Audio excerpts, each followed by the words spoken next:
በባለፈው ክፍል እኔ የምመኘው ግን ሲል በሩ ብርግድ አለ። ያቤጽ የጆሮን እጅ ለቆ ብድርግ አለ። አባ አለቤኪ ወክ ብሎ ሃይ ስኩል ልብ አንጠልጣይና እውነተኛ ታሪክ ጸሐፊ ፊደል ክፍል 20 አቤል አባ ብሎ ወክ ብሎ የዩኒቨርሲቲ ውስጥ ካሉት አራት ያየኋቸው ሰው ነው። ወፈር ብሎ ረዘም ያለ ኩል የሆነ አለባበስ ያለው የሚያምር ቀይ ሰው ግን ግንባሩን ጨምደድ ያደረገ ሰው ነው።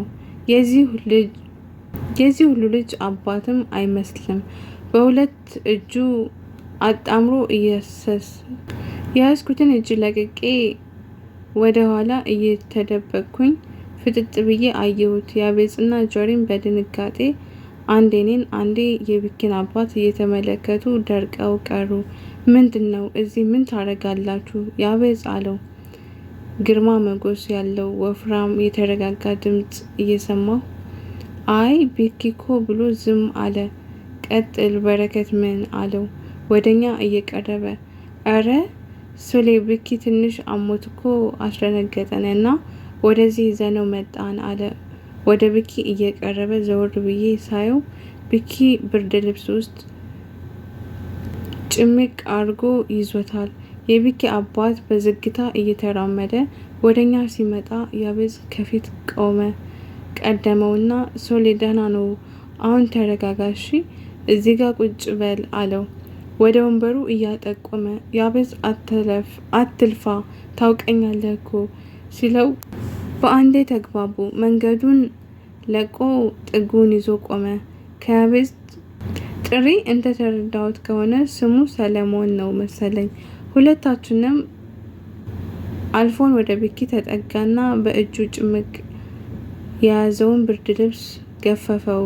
ወክ ነው ያልኩት። የቢኪ ሆድ ከጎኑ ላይ ታሽጓል። ምን ያህል ስሜቱን መደበቅ እንደሚችል አላቅም። እኔ ሙሉ ቀኑን አብሬው ስውል ሆዱ ላይ ስተኛ ስነካው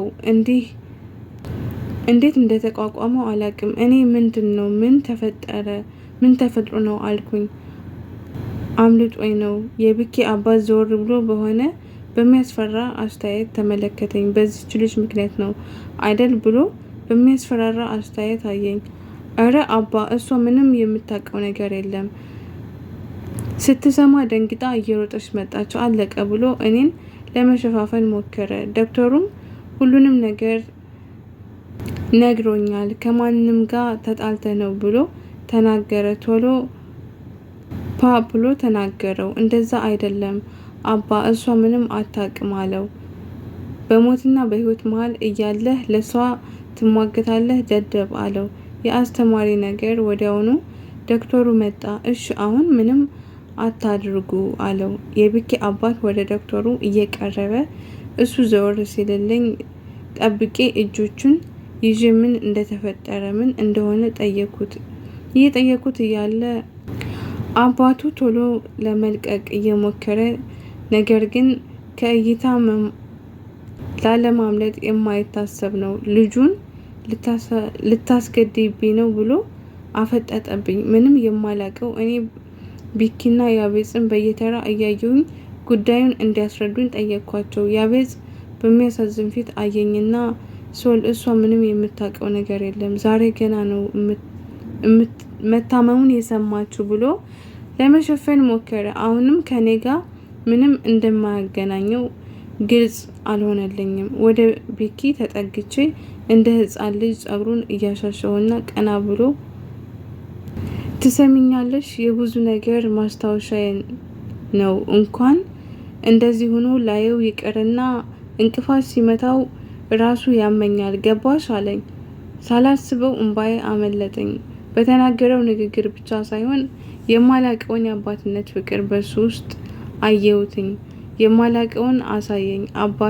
አባት ለልጁ ምን ያክል ዋጋ እንደሚከፍል ሳይ ሁለት ልጄ ብለው ጠርተውኝም የማያውቁ አንዱ ደብዳቤ ጥላቻን፣ ቁጣን፣ አንዱም አባትነትን መካድ፣ ቆይቶ መመለስ ብቻ የማይገባኝ የሚረብሹ ነገሮች እያሳየኝ የነበሩ ሁለት አባቶች ከተባሉ እሱን አሰብኩኝና የምር ከፋኝ። ሳስበው እንደ ሕፃን ልጅ ሰቅሰቅ ብዬ አለቀስኩኝ። አንዳንዴ የእኔ ስጋ የምትለው ሲከዳህ በዙሪያክ መልካም ሰዎች በመላክ ይክስሃል። ጀሪና ያቤጽ ወደ እኔ መጥተው አባበሉኝ። ጀሪ እምባዬን ከፊቴ ላይ እየጠረገች እረፊ፣ እነሱ ፊት አታልቅሽ አለችኝ።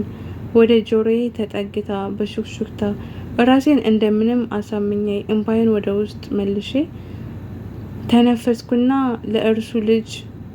ለእርሱ ልጅዎ ነው፣ እኔ ደግሞ ልጅዎን እወደዋለሁ። ከእርስዎ እኩል አስብለታለሁ፣ እጨነቅለታለሁ። ከችግሮቹ ለመመለስ እንጂ መቼም ችግር ውስጥ እንዲገባ አላደርግም አልኩኝ። አፌን ሞልቼ ሰው ቀና ብዬ ለማየት የማፍር ልጅ ያን ያክል ድፍረት ማን እንደሰጠኝ አላቅም። ስገምት ግን አፌን ብዘጋ የተሻለ ነገር ይመስለኝ ነበር። ይበልጥ ተናደደ። አንገቱ ላይ የተጠመጠመውን ከረባት እያላላ አንቺ የልጄ ጠባሳ የፈወስሽውን ደሞ ትመስያለሽ ብሎ በጩኸት ቢኪ የለበሰውን ብርድ ልብስ ገፈፈው። በፈጣሪ ስም ከድንጋጤ ብዛት እዛ ቀጥለን ነበረ። ቢኪ ለመሸፈን እየሞከረ አየሁት። ሆዱ ላይ በስለት እንደተወጋ ሰው 4 ማዕዘን ቅርጽ ታሽጓል። በብዛት ያስፈራራል። በብዙ ነገር ተሸፋፍናለች። መጀመሪያ ላይ እኔ ዝም ብዬ ህመሙን ያመመው እንጂ እንደዚህ አይነት ነገር አልጠበኩም ነበር። ከድንጋጤ ብዛት እጄ እየተንቀጠቀጠ አፌ ተያያዘ። እስካሁን ብዙ ነገር ስታወሪ አልነበር? ምን ነው ድንገት ዝም አልሽ? ጥፋትሽ ገባሽ? እያለ ያወራል። እኔ እሱንም ተረድቼዋለሁ። ንግግሩን እየሰማሁኝ ቢኪ ምን ሆነክ ነው? ማነው እንደዚህ ያደረገ? ማነው? ምንድነው?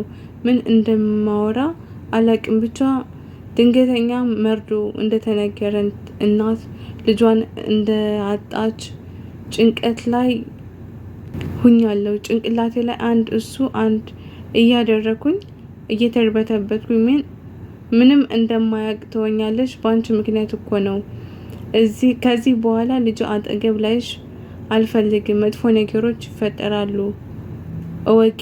ልጅ አጠገብ እንዳላይሽ። አሁን ቀጥ ብለሽ ከነ ጓደኞችሽ ከዚህ ሂጂ፣ ላትመለሽ ገባሽ? ብሎ እየጮኸ እጁን ወደ እኔ አምጥቶ እየጎተተ ሲጀምር ከዚህ በላይ ዝምታ ያልቻለው ቢኪ አባዬ ብሎ ጮህ አለ። የቢኪ አባት ኮስተር ሲል በጣም አስፈሪ ግዙፍ ነው። ግንባሩን አጨማደደና ቅንድቡን ሰቀለ። ወደ ቢኪ ዞረ። እንዳይመታው ፈርቼ ነበር፣ ግን በአባትና በልጅ መሀል መግባት ስላልፈለኩኝ ግራ እየተጋባሁ እያለ ያቤጽ መጥቶ በአንድ እጁ እኔን በአንድ እጁ ጀሪን ይዞን እየጎተተ አስወጣንና በር ላይ ገና ወደዚህ ከመምጣቱ እሱ ጋር ደግሞ እንደሚሄድ ነገረኝ። ድጋሜ እንዲሄድ አታድርጊው በእናትሽ አለኝ። ምን አድርጌ ያቤጽ አልኩት። መደበቅ የማይችለው አፉ ሁሉንም ነገር ነገረኝ። ቢኪ ወደ ውጭ የሚሄደውና ትምህርት አቋርጦ የመመረቀቱ ምክንያት እኔ መሆኔን ተናገረ። ለካስ አባቱ ከእኔ ጋር አይቶን ነው ከአባቱ ጋር ተጣልቶ ጥሎኝ ለመሄድ የሞከረው። እናም ያቤጽ በቀጥታ አረጋግቶ ነገረኝ። ድጋሜ ችግር ውስጥ ከገባ ላይመለስ እንደሚሄድ ተናገረ። እሱ ደግሞ ካወራ አወራ ነው አለኝ። ከዚህ በላይ ችግር መፍጠርና ምንም ቢኪ እንደዛ ሆኖ ማየት አልቻልኩኝም። ስለዚህ ከጀሪ ጋር ተያይዘን ቀጥ ብዬ ከዛ ቦታ ወጣሁኝ። ሁሉም ነገር አስከፍቶኛል። በጣም ከባድና አሳዛኝ ቀን ነው ያሳለፍኩት። ከዛ ቀን በኋላ ቢኪን እንኳን በስርዓት ማውራት አልቻልኩኝም። ለካ አባትየውና ዶክተር ከዛ ክፍል ሲወጡ ያቤጽ ይደውልልኛል። ገብቼ ስሜው ናፍቆቴን ተዋጥቼ ቁስሉን ደባብሼ ነክቼው እወጣለሁኝ። ለማስታወሻ እያልኩ ፎቶ እያነሳሁት ብቻ በተመሳሳይ መንገድ እስከ ሳምንት ድረስ በአንድ አይነት ሁኔታ ቀጠልን። ቀስ በቀስ ቢኪ እያገገመ መጣ። የኔ አካልም ልቤም ቀልቤም ሁሉ ነገሬ ከቢኪ ጋር ሆኗል። ትምህርቴን እየተውኩት መጣሁኝ። ተደብቄ ገብቼ ሲጫወት ሲንቀሳቀስ እያየው ስለነበር መማሩን ረሳሁት። ፈተና እንደደረሰ ሰማሁ። ብቻ የግርፋት ንባብ እያነበብኩኝ ባይቻለኝ ጭንቅላቴ ፈተናውን ሰርቷል። በቀጣይ ቀን ሌሊት የቀሰቀሰኝ የእናቴ ስልክ ነበር። ስለ ቢኪ ነግሪያት ስለነበር ስለሱ አጥብቃ ጠየቀችኝ። እኔም ደህና መሆኑን ነገርኳት። እንደለመድኩት አገር ሀማን ብዬ ከግቢ ወጥቼ የምገዛውን ገዛዝቼ ምግብ ቴካዌ አድርጌ ወደ ቢኪ ጋር ደረስኩኝ። ሳየው የሚያሳዝን አስተኛኘት ተኝቷል። ትንሽ ቆይቼ እቀሰቅሰዋለሁ ብዬ ምግቦቹን መብያ ጠረጴዛ ላይ እያደረኩ እያለ ስልክ ጠራ። ቀጥታ አነሳሁት። ሄሎ አባትሽ ነኝ አለ። እባክህ ዛሬ ደስ የሚል ጅማሮ ላይ ነኝና መዓዛውን ማጥፋት አልፈልግም፣ ማዘን አልፈልግም አልኩት። ልጅ ተይ፣ አረ ልቀርብሽ ስሞክር እንኳን ተረጅኝ አለኝ። እሺ በኋላ ደውልልሃለሁ። ዘጋሁት። በቀስታ ቢኪን ቀስቅሼ የተደረደረውን ምግብ እያስተካከልኩኝ ሰጠሁትና ሊበላ ተዘጋጅቶ ገና እጁን ሲተጣጠብ ክፍት አለ። በዛ ላይ ሰለሞን ነበር። የበረከት አባት ወክ ብዬ ድርቅ አልኩኝ ይላል። ታዲያስ ቤተሰብ በቀጣይ ፓርት እንቀጥላለን። ሀሳብ አስተያየት ካላችሁ ኮሜንት ስራ